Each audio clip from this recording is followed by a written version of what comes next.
protect our children.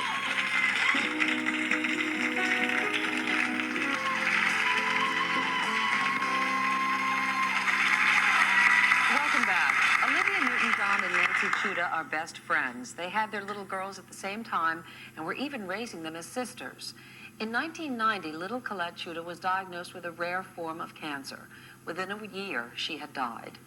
From out of that tragedy, Olivia and Nancy created an organization called Children's Health Environmental Coalition, also known as CHEC.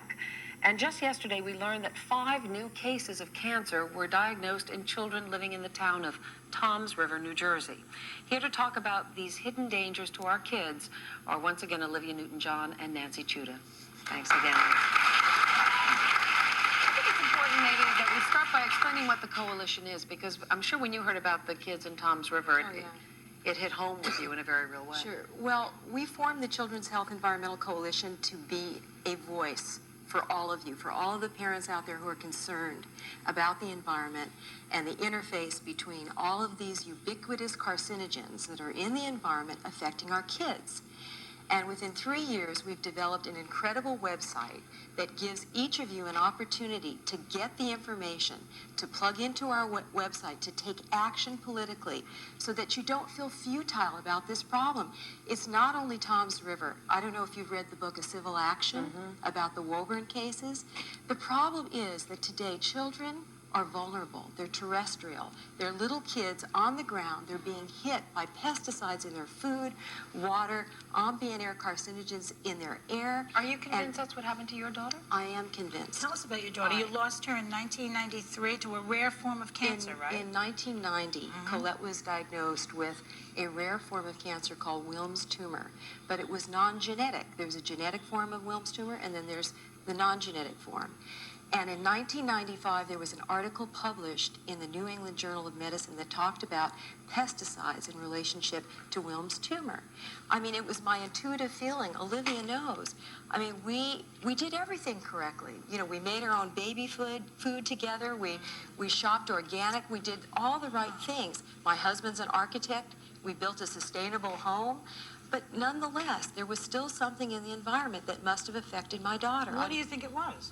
I don't know. It could have been pesticides, something that I ingested, something that happened to her in utero. Did the professionals out there buy into this? Because I know I tried to do a story on Long Island with women in breast cancer, and their frustration was that they were saying for the longest time it's environmental, but none of the doctors agreed with them, none of the officials in the, the government officials, everybody wanted to poo-poo the environment as possibly being the cause of somebody's death. A lot of things point to it, but until they have so-called proof, unconditional proof, they're not going to agree, because imagine what it would mean to the big companies that are producing these chemicals, and you imagine in America, the country of suing, what would be going on, and a lot of that is that. But we really just want to tell parents that, we have a little booklet here called the Household Detective, which shows you how to use safe things in your home that are non-toxic. Kids are touching the carpet and they're putting things in their mouth, and we clean our carpets, and there's dreadfully toxic things in carpet Well, cleaners. what are the biggest pointers you can give to parents? The problem is that we have this concept in America that everything has to be clean.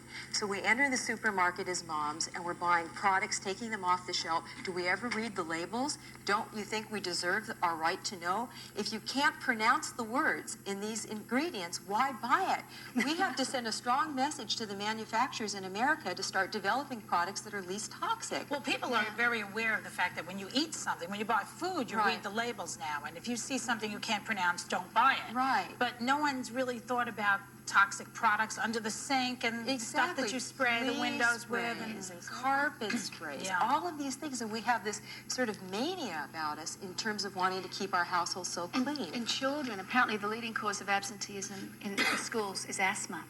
And children are inside. They say now that 95% of the time, kids in the old days used to be outside all the time, but now kids are inside, television, computers, all this stuff that we are spraying is like in the air. So we've got to look at there's a lot of allergy.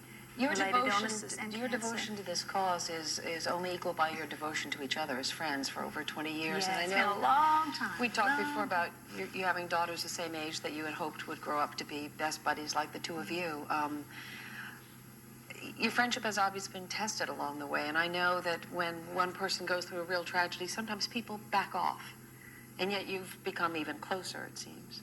Well, we helped each other through lots of different things. Losing Colette was like losing my other child.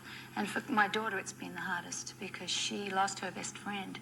And for Nancy too, but she helps me raise her, so she has her other child. But it was very, very difficult. But I think the wonderful thing about Nancy and her husband Jim is that out of this incredible tragedy, they've created something positive.